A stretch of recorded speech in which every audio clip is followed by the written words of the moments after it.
देश के number 1 news channel के नंबर 1 शो में आज चीन के बहुत ही खुफिया मिशन के बारे में बताएंगे।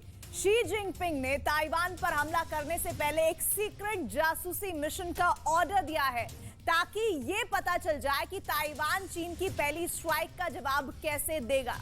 कच्चा चिट्ठा में आज हम आपको रूस के राष्ट्रपति व्लादिमीर पुतिन वॉर जोन से आई तस्वीरें भी दिखाएंगे, लेकिन सबसे पहले बात चीन के जेम्स बॉन्ड की, जिसने ताइवान के एयर डिफेंस में सेंध लगाने की कोशिश की है लेकिन फेल हो गया।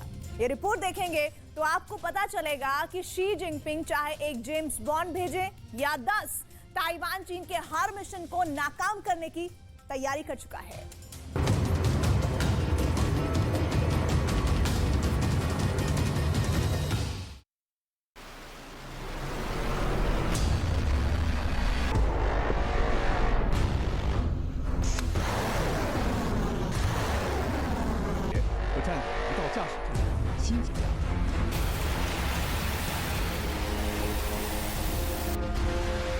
चीन ने ताइवान के पास हर फाइटर जेट भेजा।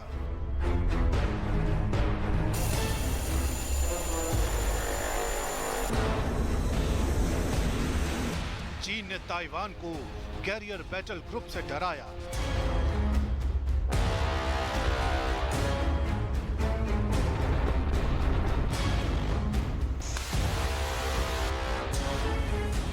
ताइवान के पास खूब युद्धाभ्यास किया।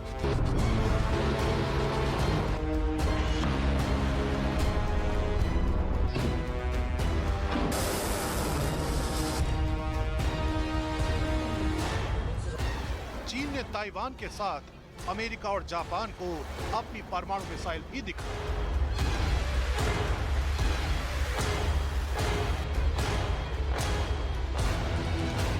लेकिन अब शी जिनपिंग ने ताइवान के इलाके में अपना जेम्स बॉन्ड भेज दिया है।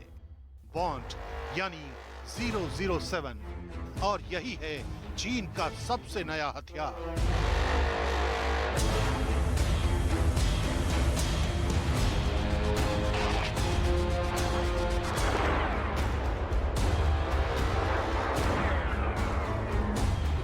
शी जिनपिंग ने अपना जेम्स बॉन्ड ताइवान के इलाके में कैसे भेजा, अब इसे आपको समझाते हैं। क्योंकि शी जिनपिंग का बॉन्ड बहुत बड़ा जासूस है और ये ताइवान की जासूसी करने के लिए ही एक सीक्रेट मिशन पर था। यह है VZK 007।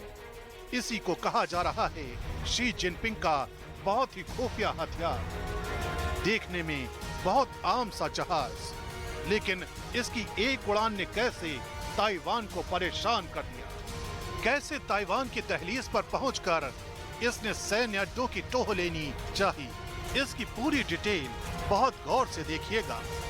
यह जहाज चीन से उड़ा और दक्षिण पश्चिम की तरफ ताइवान की सीमा की तरफ बढ़ा। जैसे ही ये मीडियन लाइन यानी ताइवान स्ट्रेट के बीच की अदृश्य समुद्री सीमा के पास पहुंचा, ताइवान के रडार एक्टिव हो गए। इस जहाज ने मीडियन लाइन क्रॉस की और ताइवान के बहुत करीब पहुंच गया। जब यह जहाज ताइवान के एयर डिफेंस आइडेंटिफिकेशन जोन को क्रॉस कर गया, तो ताइवान के एयर डिफेंस सिस्टम जैसे पैट्रियट और स्काईबो एयर डिफेंस सिस्टम इसे मारने के लिए तैयार कर दिए गए। ये चीन की तरफ से आत्मघाती मिशन जैसा था, लेकिन चीन बेफिक्र था, डरा सकता है। अब सवाल है कि चीन अपनी एयर पावर में बड़े बड़े लड़ाकू विमान और टोही विमानों के साथ ऐसे ड्रोन का इस्तेमाल क्यों कर रहा है। दरअसल किसी भी एयर स्ट्राइक से पहले दुश्मन के ठिकानों की टोह लेना बहुत जरूरी होता है, ताकि उसके एयर डिफेंस सिस्टम का अंदाजा भी मिल जाए। ऐसे जहाज दुश्मन के ऐसे ही मिलिट्री अड्डों की खबर कमांड सेंटर तक पहुंचाते हैं। ऐसे मिशन के साथ चीन ने ताइवान के इलाके में घुसपैठ करने के तमाम रिकॉर्ड तोड़ दिए हैं। आंकड़े बहुत हैरान करने वाले हैं। 2020 में चीन के विमान 380 बार ताइवान के एयर स्पेस में घुसे। 2021 में यह आंकड़ा करीब 1000 तक पहुंच गया। 2022 में तो चीन ने रिकॉर्ड तोड़ दिए और अगस्त महीने तक 1100 बार चीन हवाई घुसपैठ कर चुका है। सिर्फ अगस्त महीने यानी नैन्सी पेलोसी के आने के बाद एक महीने के अंदर 446 बार चीन ने ये गुस्ताखी की। चीन लगातार ताइवान में घुसपैठ कर रहा है। सवाल है कि ताइवान चीन की इन हिमाकत को कैसे रोकेगा, क्योंकि अभी तो चीन सिर्फ डरा रहा है। जब चीन हमला करेगा तब ताइवान चीन के फाइटर जेट्स को कैसे मार गिराएगा, उसके पास विकल्प क्या क्या है।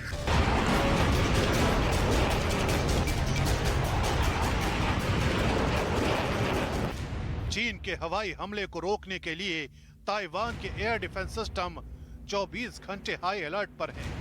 ताइवान के स्काईबो और पैट्रियट एयर डिफेंस सिस्टम, जो मध्यम दूरी की मिसाइलों को भी रोकने की ताकत रखते हैं, उन्हें ताइवान के चारों तरफ तैनात किया गया है। ताइवान अमेरिका का patriot air and missile defence system 2.5 दशकों से इस्तेमाल कर रहा है और उसके पास इसका सबसे आधुनिक वर्जन PSE-3 है। पैट्रियट सिस्टम क्या है, क्यों इसे ताइवान की सबसे खतरनाक ढाल कहा जा रहा है, इसकी क्या खासियत है, पूरी डिटेल जानने से पहले देखिए कि ताइवान के पास ऐसे कितने सिस्टम हैं जो उसने अमेरिका से लिए हैं। इस वक्त ताइवान ने अपनी समुद्री सीमा के चारों तरफ 400 से ज्यादा patriot air and missile defence system तैनात किए हुए हैं। ये सिस्टम 150 किलोमीटर की दूरी पर किसी भी एरियल टारगेट को खत्म कर सकता है। 30 किलोमीटर की दूरी पर यह मध्यम दूरी की मिसाइल को भी रोक सकता है। अब चीन के खतरे को देखते हुए ताइवान ने अमेरिका की मदद से इसे अपग्रेड करने की तैयारी शुरू कर दी है। इसे लेकर चीन बहुत गुस्सा है। 我公然违背一个中国原则和中美3个联合公报，特别是817公报的规定，向中国台湾地区出售武器，严重损害中国主权和安全利益，严重损害中美关系和台海和平稳定，向台独分裂势力发出严重错误信号。中方对此坚决反对，予以强烈谴责，并将采取坚决有力措施，坚定捍卫自身主权和安全利益。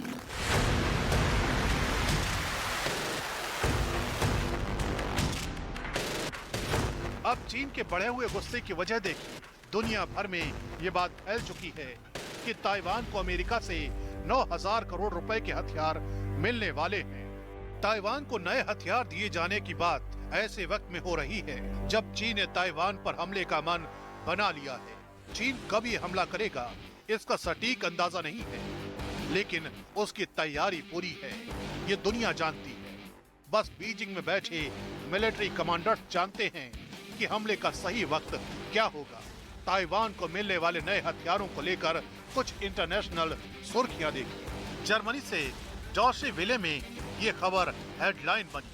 कतर के अल जजीरा में भी ताइवान को मिलने वाले हथियारों का जिक्र है। ताइवान, जापान और अमेरिका की बाकी मीडिया में भी यही खबर सुर्खियों में छाई रही। इसमें कोई शक नहीं होना चाहिए। अगर हेडलाइंस को पढ़ कर शी जिनपिंग का खून खौल रहा होगा। चीन की पूरी लीडरशिप बहुत ज्यादा गुस्से में है और शी जिनपिंग इसका जवाब कैसे देंगे? ताइवान और अमेरिका को वो क्या सबक सिखाएंगे? अब इस बात का इंतजार किया जा रहा है।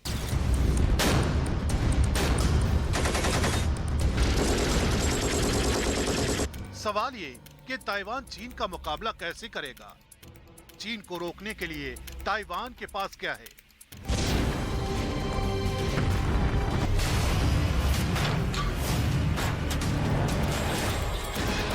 ताइवान की ताकत बताने के लिए उसकी मिसाइल से लेकर उसके फाइटर जेट और उसके गोरिल्ला फाइटर्स की भी बात हो रही है। ताइवान से लेकर पूरी दुनिया इस वक्त सिर्फ 3 सवाल पूछ रही है, क्योंकि जो जंग सामने दिखाई दे रही है वो यूक्रेन से भी ज्यादा खतरनाक हो सकती है। पहला सवाल, चीन हमला करेगा तो ताइवान खुद को कैसे बचाएगा? दूसरा सवाल, चीन हमला करेगा तो ताइवान के सामने सबसे बड़ा डिफेंस क्या है? तीसरा सवाल, चीन ने हमला किया तो ताइवान चीन को कैसे हरा सकता है या फिर उसे बुरी तरह जख्मी कर सकता है?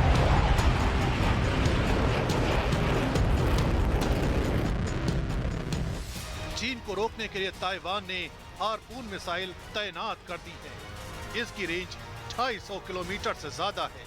ये दुनिया की सबसे बेहतरीन एंटी शिप मिसाइल कही जाती है, जो वॉरशिप से भी लॉन्च की जाती है और फाइटर जेट से भी दागी जाती है। हार्पून मिसाइल दुनिया की सबसे खतरनाक और भरोसेमंद एंटी शिप मिसाइल मानी जाती है।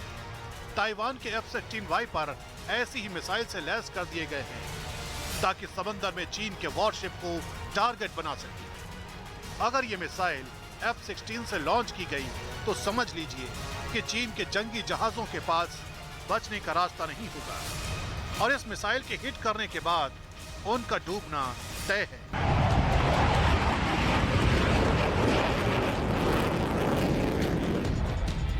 ये बात चीन भी बहुत अच्छी तरह से जानता है कि ताइवान की हार्पून मिसाइल का F-16 पर होना उसके लिए कितना खतरनाक होगा। ताइवान के पास एयर लॉन्च्ड हार्पून मिसाइल का जो वर्जन है उसकी रेंज 220 किलोमीटर है।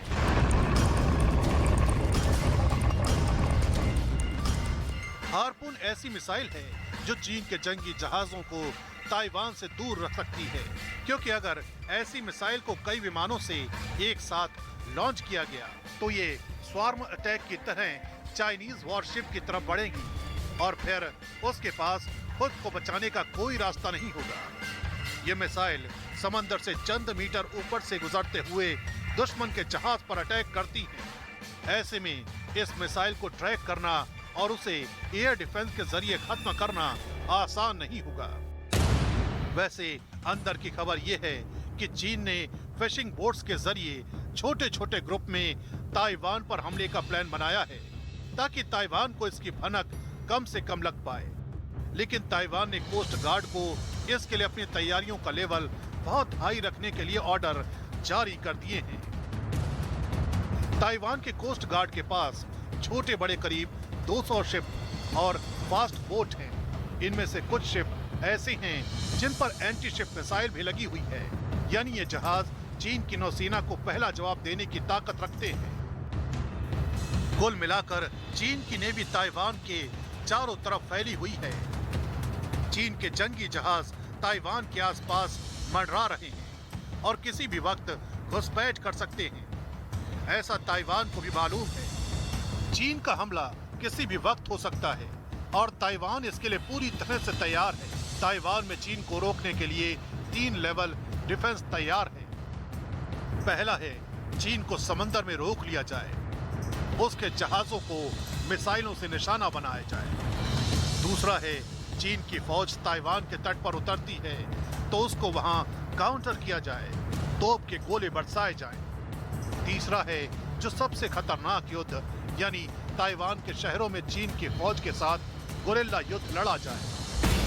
देखा जाए तो ताइवान में इमरजेंसी का लेवल ऑरेंज पर है, यानी युद्ध लड़ने के लिए पूरा देश तैयार है। ताइवान की एक सीक्रेट फोर्स जो उसके नागरिकों के बीच से तैयार की गई है, उसको चीन को रोकने की बहुत खतरनाक ट्रेनिंग दी गई है। लगातार शहरों में ड्रिल हो रही है। पुलिस और सिविल डिफेंस की टीम अपनी तैयारी को बार बार आजमा रही है।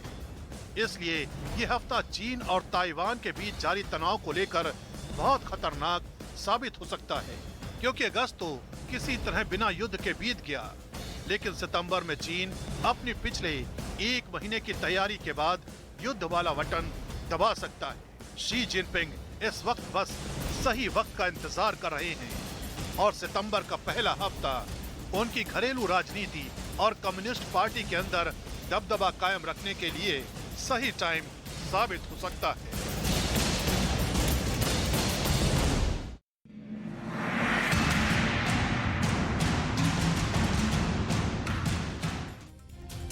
ताइवान पर अमेरिका चीन तनाव के बीच रूस के युद्ध अभ्यास के खास मायने हो जाते हैं, खासकर तब जब रूस के राष्ट्रपति व्लादिमीर पुतिन इस युद्ध अभ्यास को खुद देखने आए।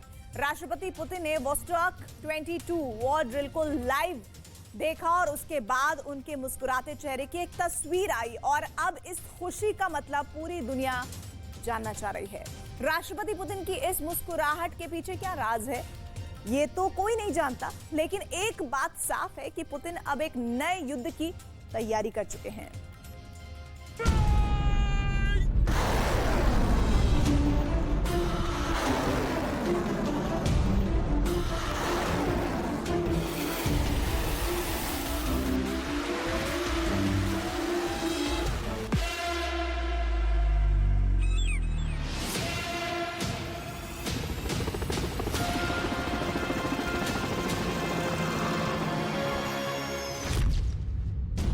जापान सागर में बढ़ा तनाव, जारी है रूस चीन का युद्धाभ्यास।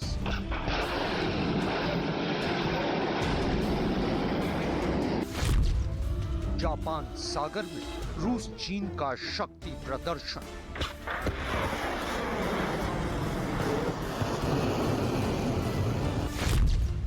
हिंद प्रशांत महासागर में रूस चीन का चैलेंज।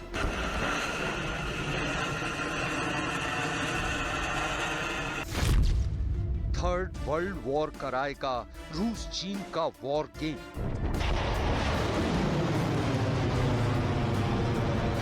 इलाके में खड़े सैन्य वाहन और कंधे पर रॉकेट लॉन्चर से टारगेट पर निशाना साधता एक सैनिक। एक बंकर नुमा जगह से मिसाइल दागने की तैयारी। जैसे ही फोन से एक सैन्य अधिकारी हुक्म देता है, वैसे ही एक के बाद एक 3 मिसाइलें दाग दी जाती हैं।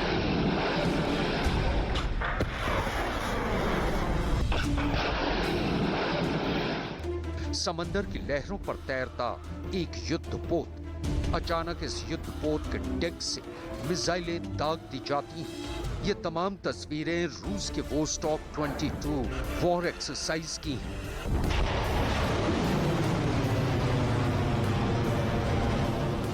ये तस्वीरें इसलिए भी खास हो जाती हैं क्योंकि रूस के इन वॉर गेम्स को देखने के लिए खुद रूस के राष्ट्रपति व्लादिमीर पुतिन आए। उन्होंने इस वॉर एक्सरसाइज के कमांड सेंटर में बैठकर दूरबीन के जरिए इस युद्धाभ्यास को देखा। इस दौरान उनके साथ रूस के रक्षा मंत्री सर्गेई शोइगु और रूस के chief of general staff Valery Gerasimov भी मौजूद थे। युद्धाभ्यास को देखने के बाद राष्ट्रपति पुतिन के चेहरे की मुस्कुराहट इस बात की तस्दीक कर रही थी कि उन्होंने जो भी देखा वो उनके मन मुताबिक था।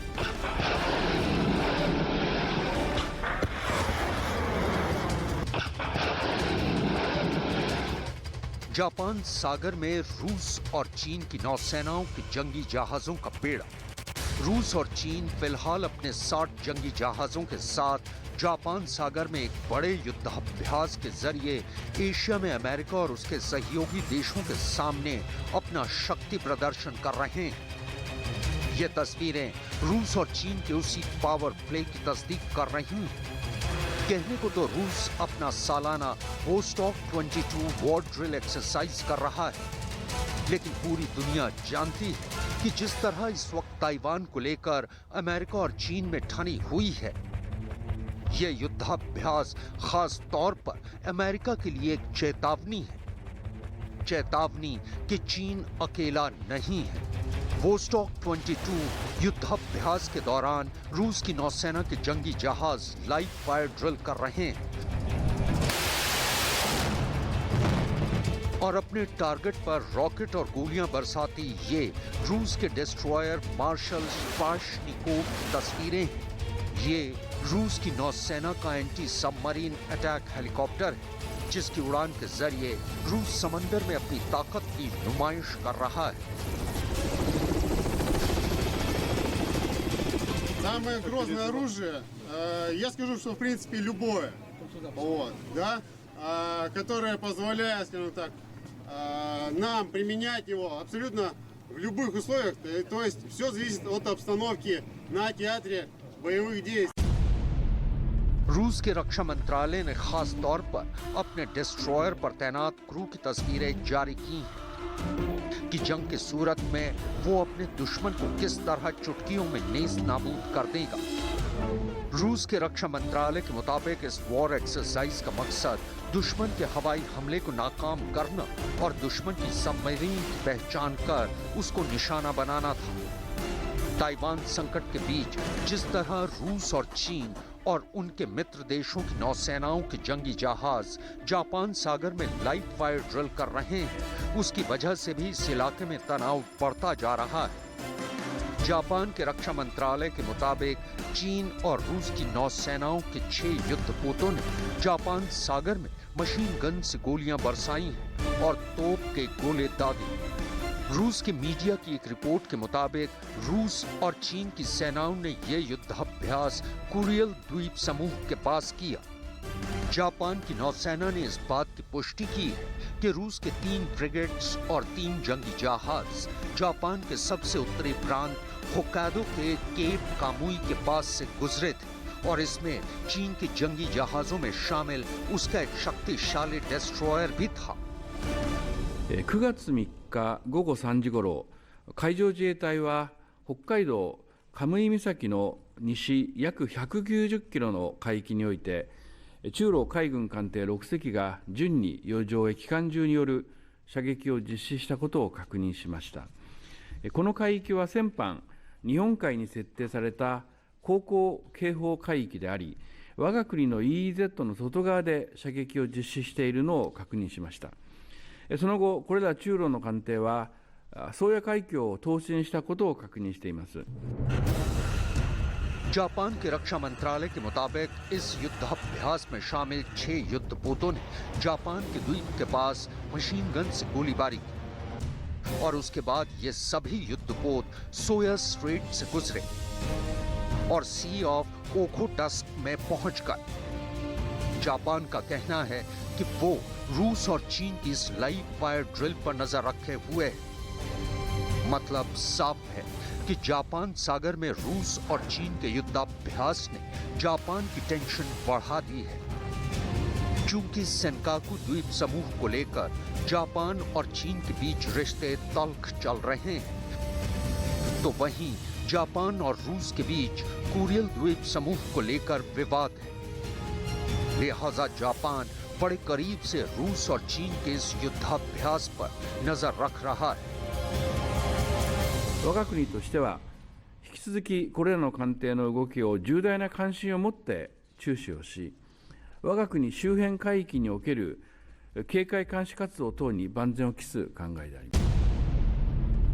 रूस का कहना है कि वो स्टॉक 22 में उसके 50,000 सैनिक, 5,000 वेपन सिस्टम, 140 एयरक्राफ्ट और 60 जंगी जहाज शामिल हैं। तो वहीं चीन का कहना है कि वो स्टॉक 22 में उसके 2,000 सैनिक, 300 मिलिट्री वाहन, 21 कॉम्बैट एयरक्राफ्ट और 3 जंगी जहाज हिस्सा ले रहे हैं। मतलब साफ है कि रूस और चीन अपने इस युद्धाभ्यास के जरिए अपने दुश्मनों, खासकर अमेरिका को ये पैगाम देना चाहते हैं कि समंदर में उनसे उलझने की हिमाकत न करें। Perhaps the most important for the Asian security context is the naval side. That's a much more limited Russia-China exercise focused in the Sea of Japan. That's traditionally where it takes place. And this builds on a Russia-China relationship that's seen them sending joint naval operations into the Pacific over the last couple of years, also joint air patrols. So this, I think, really does try to indicate to the West, to its partners in Asia, that this is an emerging security and military relationship that needs to be taken account. रूस ने ऐलान किया था कि उसका वो stock 22 war exercise 7 सितंबर तक जारी रहेगा, लेकिन अब चीन का कहना है कि जापान सागर में रूस और चीन की नौसेनाएं वो स्टॉक 22 के बाद भी अपना ये युद्धाभ्यास जारी रख सकती हैं।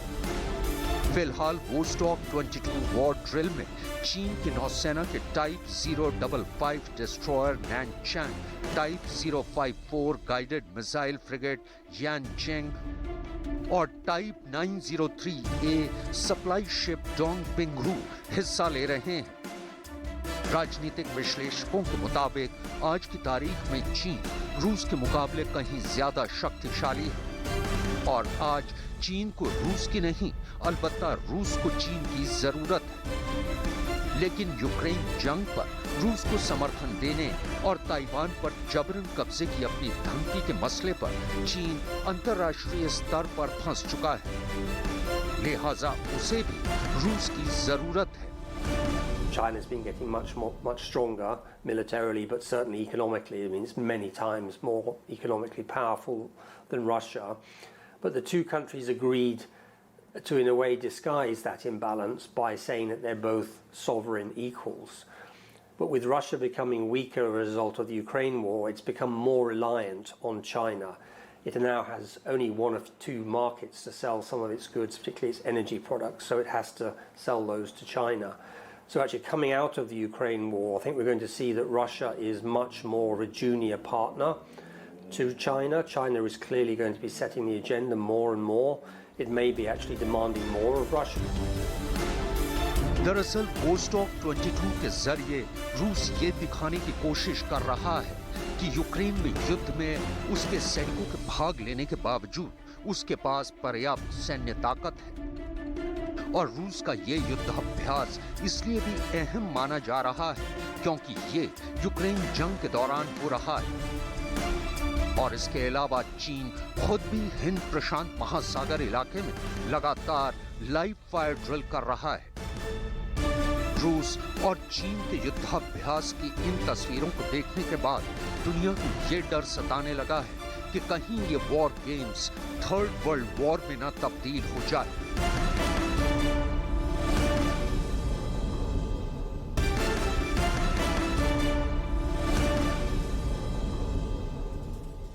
अमेरिका को घेरने के लिए पुतिन ने त्रिशूल व्यू तैयार किया है, यानी 3 ऐसी ताकत जोड़ी हैं जो दुनिया की सबसे शक्तिशाली सेना को हरा सकती है।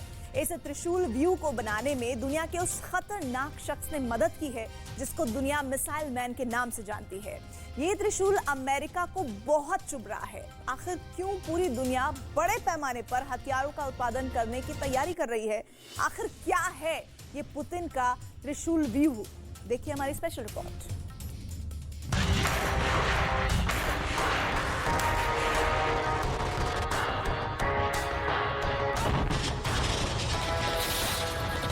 किम जोंग का बारूद अब यूक्रेन में तबाही मचाएगा।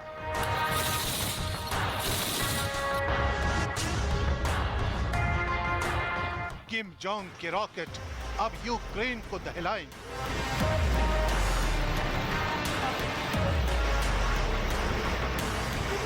किम जोंग के बम अब यूक्रेन पर बरसेंगे।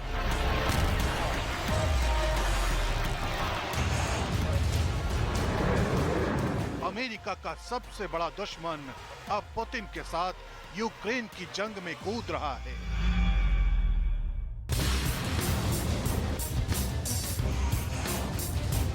अमेरिका की खुफिया रिपोर्ट लीक हो चुकी है। किम जोंग रूस की आर्मी के लिए नॉर्थ कोरिया से बम बारूद और हथियारों की बड़ी खेप यूक्रेन भेज रहे हैं।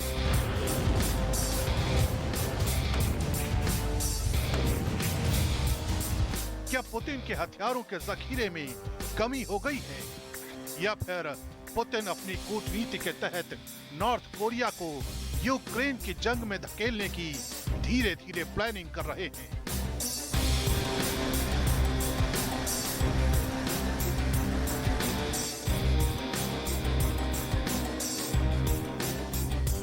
हजारों की संख्या में दुनिया में इंसानों की मौत हो रही है, लेकिन अमेरिका, यूरोप, रूस और नॉर्थ कोरिया के अंदर बहुत बड़े पैमाने पर हथियारों का प्रोडक्शन शुरू हो रहा है।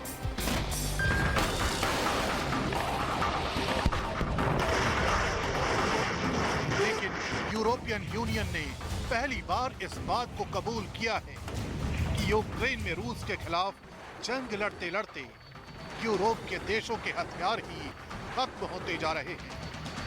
आखिर क्या है पूरी दुनिया में हथियारों का ये नया संकट, और क्यों पूरी दुनिया में चल रही जंगों में हजारों लोगों की मौत के बावजूद दुनिया भर की हथियार फैक्ट्रियों में जबरदस्त प्रोडक्शन चल रहा है? क्या ये थर्ड वर्ल्ड वॉर की आहट है।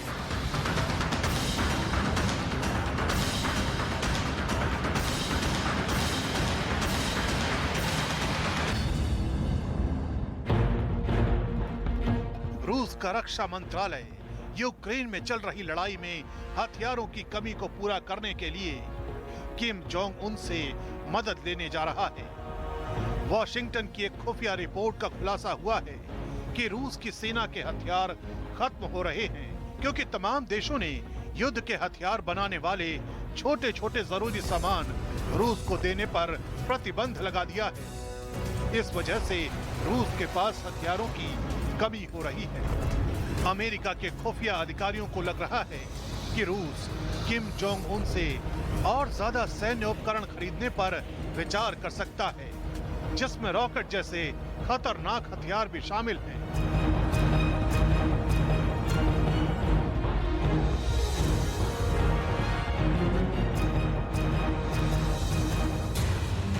नॉर्थ कोरिया के तानाशाह किम जोंग उन ने तुरंत इस पर फैसला लेते हुए पुतिन को हथियारों की डिलीवरी को हरी झंडी दी है, क्योंकि किम जोंग खुद भी चाहते हैं कि जिन हथियारों की लॉन्चिंग देखकर वो नॉर्थ कोरिया में खूब खुश होते हैं और तालियां बजाते हैं, वो असली युद्ध में कितने काम के हैं। जरा एक तस्वीर देखिए, खतरनाक मिसाइलें देखकर कैसे किम जोंग की बाँछें खिल जाती हैं।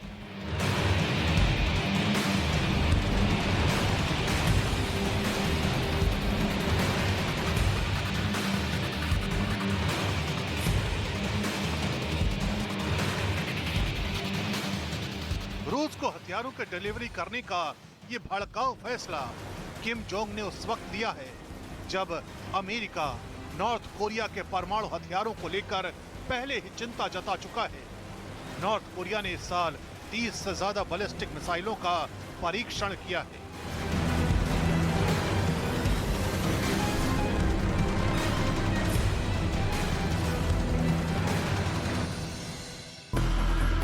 साल 2017 के बाद से नॉर्थ कोरिया इंटरकॉन्टिनेंटल बैलिस्टिक मिसाइलों का टेस्ट कर रहा है। किम जोंग की तानाशाही और युद्ध प्रेम से अमेरिका काफी बेचैन है।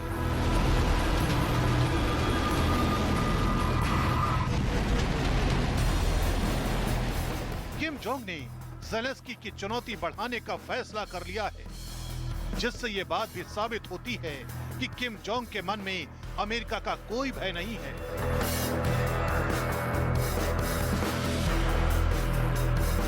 अमेरिका ने यूक्रेन को तोप के 2.5 लाख गोले दिए हैं।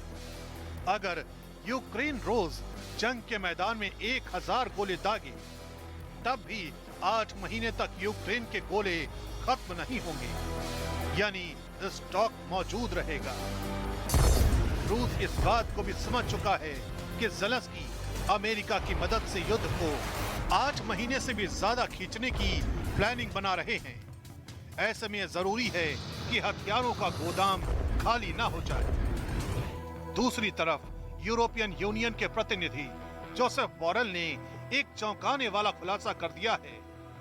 जोसेफ ने कहा है कि यूरोप के देशों के हथियारों के गोदाम भी यूक्रेन युद्ध की वजह से खाली होते जा रहे हैं।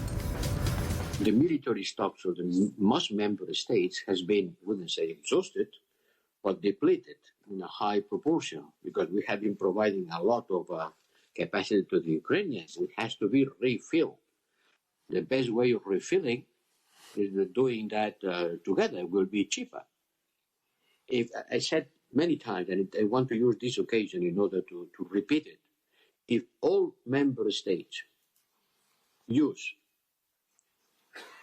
a big expenditure on military capacities. Denmark Ukraine को 3000 करोड़ रुपए के हथियार भेज चुका है। फिनलैंड 680 करोड़ के हथियार यूक्रेन भेज चुका है। फ्रांस 8000 करोड़ के हथियार यूक्रेन भेज चुका है। मई के महीने में ही जर्मनी 8000 करोड़ के हथियार यूक्रेन भेज चुका है। इटली 875 करोड़ के हथियार यूक्रेन को भेज चुका है। अमेरिका 2.5 लाख करोड़ से ज्यादा के हथियार यूक्रेन भेज चुका है। और ब्रिटेन करीब 25,000 करोड़ के हथियार यूक्रेन को सप्लाई कर चुका है। ब्रिटेन की नई प्रधानमंत्री लिज ट्रस भी यूरोप में हथियारों के संकट को भांप चुकी है। इसलिए उन्होंने यूरोप से आह्वान किया है कि ज्यादा से ज्यादा हथियारों का प्रोडक्शन किया जाए। Weapons, tanks, aeroplanes, digging deep in our inventories, ramping up production. We need to do all of this. Our sanctions have already seen Russia facing its first external debt default for a century, and we need to go further. There must be nowhere for Putin to fund this appalling war, and that means cutting off oil and gas imports once and for all. Ukraine deserves nothing less than a landmark international effort to rebuild their towns and cities, regenerate their industries.